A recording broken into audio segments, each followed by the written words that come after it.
when our soldiers come home from defending our country, where is their true battle? Post-traumatic stress disorder has affected the lives of our brave men and women all across the country.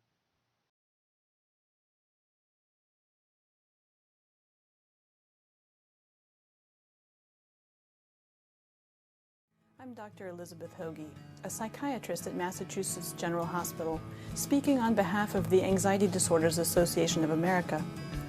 Today I'm going to talk about PTSD in the military. Post-traumatic stress disorder, commonly called PTSD, is an anxiety disorder, an illness that people may develop after a traumatic event.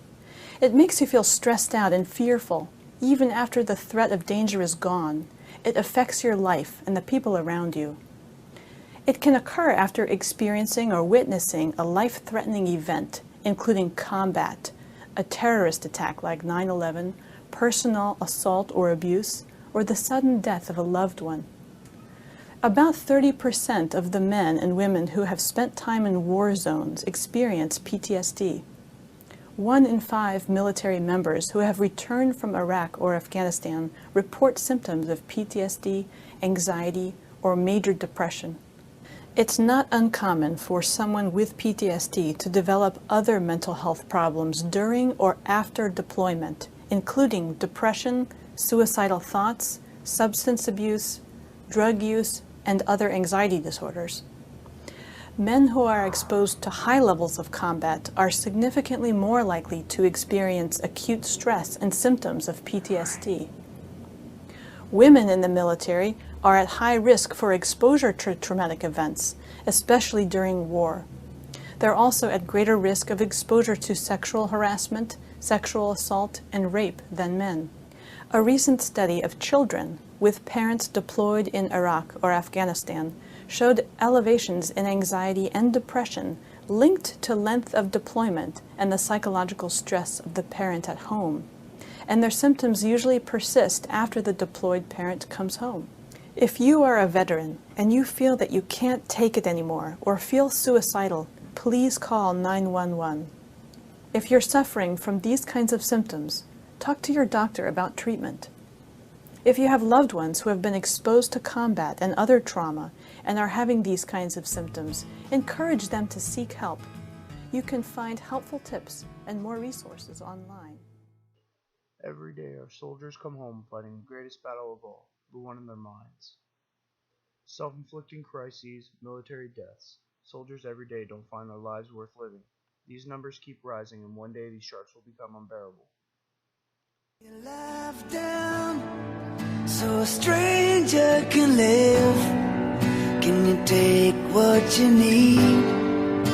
Or take less than you give? Could you close every day without the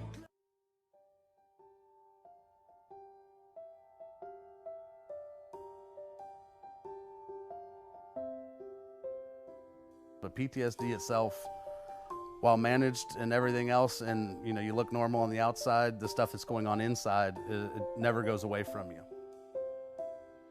We're losing a veteran every hour to suicide. That's just completely unacceptable.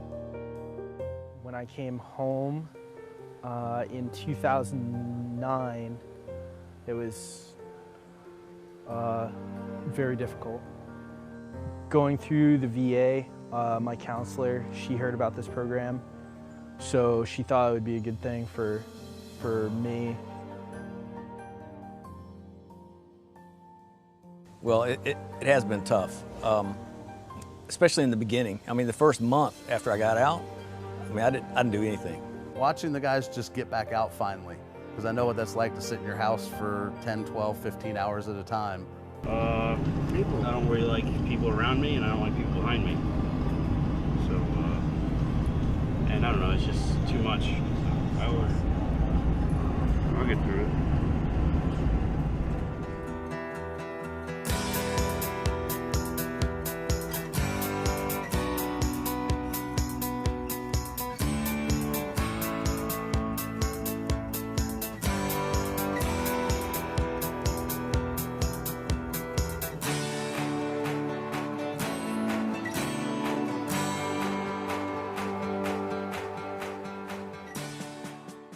you know, and there's science that says dogs communicate with us, and they do by body language and by barking. And everybody, once they know their own animal, gets to kind of know what, you know, what they're about and what they might be asking for at the time, even though they're not communicating. So becomes not an unspoken bond, but you said you can read your dog and you kind of know what they want. As far as our program, watching a dog come from a rescue shelter, making it through the program for the several months that we train it, and then going through the next 21 days with the warrior, it's like watching them both grow at the same time.